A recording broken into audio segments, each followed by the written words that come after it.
Well, hello there. It's Nick here from Nick's News and Reviews, and today I thought we'd have a look at a Top Trucks pack. We haven't done that for a little while since we looked at the Star Wars ones. Now with Top Trumps, an excellent game, a collectible game, but I'm only going to be reviewing packs that have gone out of date, hence they're being collectible. And the first thing you'll see on this video is who is controlling the lighting. It's a terrible shambles. Well, think on, because future videos maybe will have much higher production values, so you look at this and think, yep, this is where it all started. Well, maybe. Well, the pack we're going to be looking at today, I'm getting past all the initial crap, is this Doctor Who's Top Trumps concerning Seasons 2 and 3, which star David Tennant as the Doctor, released in 2007 by the fantastic company Winning Moves. So check out their website, a lot of good packs there.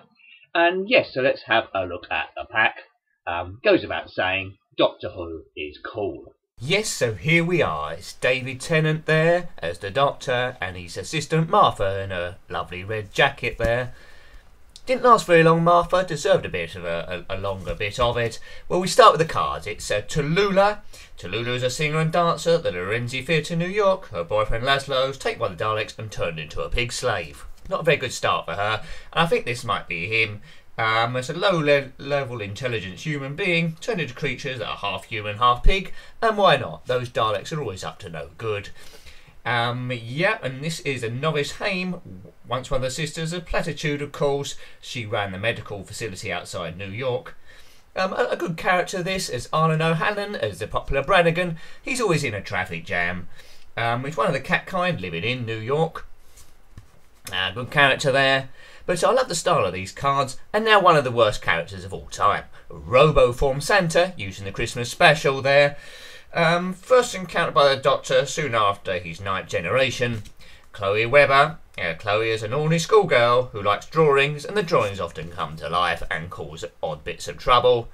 Got curious family as Chloe. This is the Isolus, the emphatic beings of intense emotion, similar appearance to cosmic flowers. Well, who'd have thought it? This is Chloe's father. He's a bit of an interesting fellow, lives in a wardrobe. Yes, it's a drawing of him that's essentially come to life, a bit suspicious. A bit spooky, this one. A faceless person from The Wire. Electrical activity from the brains of the victims. They lose your face, which is not a good thing to do.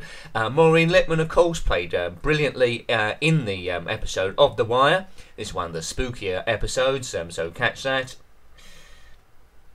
It's a bit of a criminal. Is Lilias, of course. Lilias is the youngest of the Crownites, if you already know, living in Elizabethan London.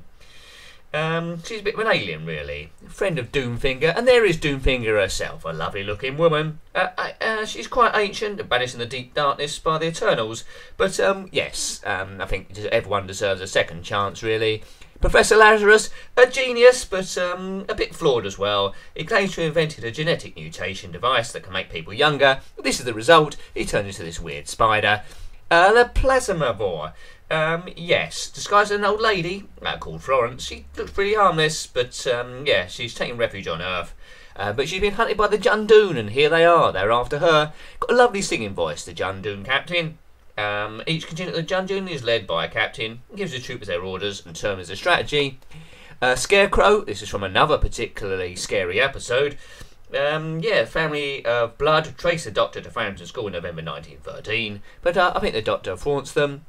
There's the Hoyks. They're known about their tall, aggressive, except they're like raw pork chops, really. Not particularly clever there. The Weeping Angels don't blink and they'll be right on you. They're assassins that resemble statues and they cannot move if anyone's watching them. But as soon as you blink, probably in a microsecond, they're onto you. Pete Tyler, Rose Tyler's dad. Yeah, died when she was a baby, but in another world, an alternate universe, he survived, of course.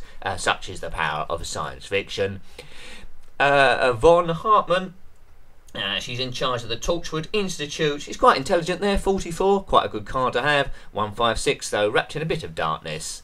The Cyber Army need no introduction, but I'm going to give one anyway. The Cybermen are quite current throughout all of Doctor Who. 189 for darkness, quite a good card to have. Height 2.17 or 10. There's the Ood.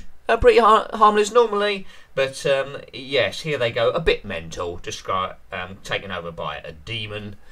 And there he is, Tommy Z, one of my favourite characters in the whole of the pack.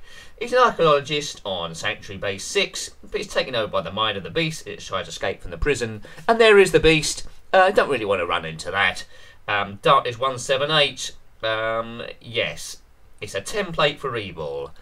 And that's more you can say. Dalek Sec hybrid, created by the Daleks to be the gap between humans there, to try and run a leader. Started off okay, but quickly went a bit wrong, and Dalek Sec come a cropper.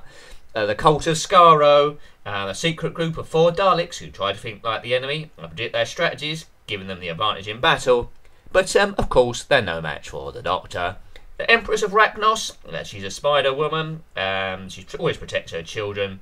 But, yeah, she does it in the wrong way. Francine Jones, she's the mother of Martha, of course, separated from her husband Clive. Don't know much about him.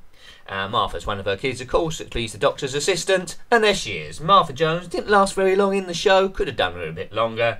She's not one of the most popular of assistants, but I still liked her. Especially her leather jacket. And the Doctor himself, the top super card.